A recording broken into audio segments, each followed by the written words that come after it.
इसके अलावा यूपीएसएससी यानी कि Uttar Pradesh subordinate service selection commission ने भी तैयारियां और कर ली है।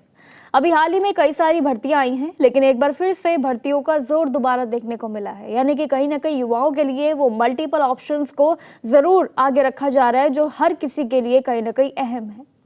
यहाँ पे पद की बात आती है एनिमल हस्बेंड्री डिपार्टमेंट की। ये एक ऐसा पद है जहाँ पे हर किसी की उम्मीदों को देखा जा रहा है और साथ ही उनकी मांगों को भी कहीं ना कहीं पूरा किया जा रहा है। इस पूरी भर्ती में अगर देखें तो पशुधन प्रसार अधिकारी यानी कि लाइफ स्टॉक एक्सटेंशन ऑफिसर के पद पे 1251 कुछ खाली पद हैं, जिन्हें भरने की पहल शुरू हो चुकी है। इसके लिए भी ऑफिशियल नोटिफिकेशन जारी हो चुका है और जिसके लिए उम्मीदवारों के पास बस सिंपली ऑफिशियल वेबसाइट पे उन्हें जाना होगा upssc.gov.in पे और बस उनको अप्लाई करना होगा।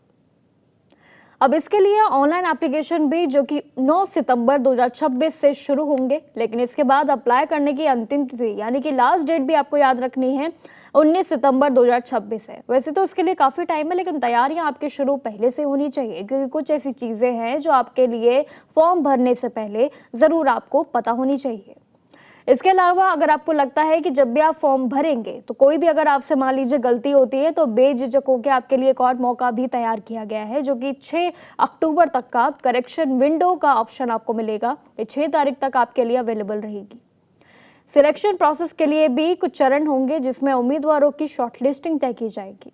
पीटी 2025 जो कि प्राइमरी एलिजिबिलिटी टेस्ट होता है, इसके लिए भी नॉर्मलाइज स्कोर का पूरी गणित का तैयार रहना जरूरी है।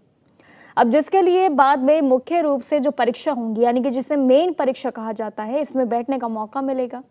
लेकिन इस पोस्ट के लिए एजुकेशन क्वालिफिकेशन पे मेन ध्यान देना होगा आपको, यानी कि उम्मीदवारों का 12वीं साइंस स्ट्रीम में पास होना जरूरी है। इसके साथ किसी भी मान लीजिए मान्यता प्राप्त यूनिवर्सिटी से या कॉलेज से आपने 2 साल का अगर पशुधन प्रसार डिप्लोमा किया है तो वो अनिवार्य ऑप्शन है, इसके बिना आप अप्लाई नहीं कर सकते हैं। लेकिन जबकि उम्मीदवारों की 21 से लेकर 40 वर्ष तक के बीच एक सबसे बड़ी आयु सीमा तय की गई है, जो कि काफ़ी बड़ी ये भर्ती मानी जा रही है। यानी कि एज लिमिट जब पूरे एक बैरियर में बिल्कुल तय है, लेकिन इसी के साथ साथ कुछ शर्तें भी हैं। यानी कि देवनागरी लिपि और साथ ही हिंदी का ज्ञान आपको भरपूर होना चाहिए इस भर्ती के लिए। रिजर्व कैटेगरी को नियम अनुसार इसमें रिलैक्सेशन मिलेगा। वैसे तो आयु इस हिसाब से तय की गई है कि सभी को मौका मिलेगा, लेकिन फिर भी रिलैक्सेशन दिया गया है इस सभी कैटेगरी को।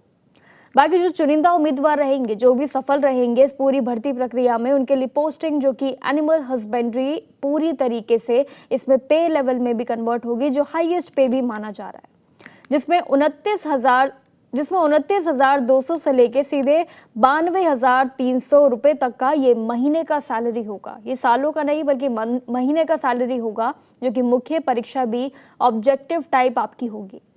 इसके लिए आप सारी गणित जब हम समझ ही चुके हैं, तो चलिए एक बार फिर से समझ लेते हैं कि एग्जाम पैटर्न भी क्या इस बार तैयार किया गया है। देखिए 100 सवालों की गणित होंगी, यानी कि 100 सवाल आपसे पूछे जाएंगे, तो उनके लिए आपको तैयार रहना होगा। बाकी रही बात नेगेटिव मार्किंग की, तो गलत जवाब के लिए इसमें 25% नेगेटिव मार्किंग का एक आंकड़ा है, जिसमें परीक्षा के हिसाब से पार्ट में एनिमल हस्बेंड्री और साथ ही डेयरी मैनेजमेंट के लिए और कई ऐसी साइंस स्ट्रीम भी हैं जिनसे जुड़े सवाल पूछे जाएंगे। ये परीक्षा का एक पूरा पैटर्न है। कंप्यूटर भी इसमें और आईटी और साथ ही यूपीजीके सबसे अहम है। यूपीजीके की नॉलेज आपको बहुत होनी चाहिए, क्योंकि यही वो सवाल होंगे जिनमें सबसे ज़्यादा वेटेज देखने को मिलेगा।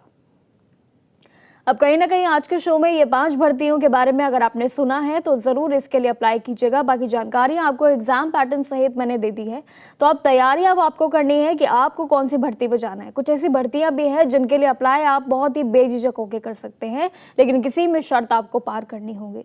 तो अगर सरकारी नौकरी चाहते हैं तो इन सभी सरकारी नौकरियों के लिए ज़रूर अप्लाई कीजिएगा। अगर आपके कोई जानने वाले हैं तो उन्हें भी ज़रूर बताइएगा, जिनके लिए लगता है कि कौन सी पोस्ट उनके लिए बेहतर है।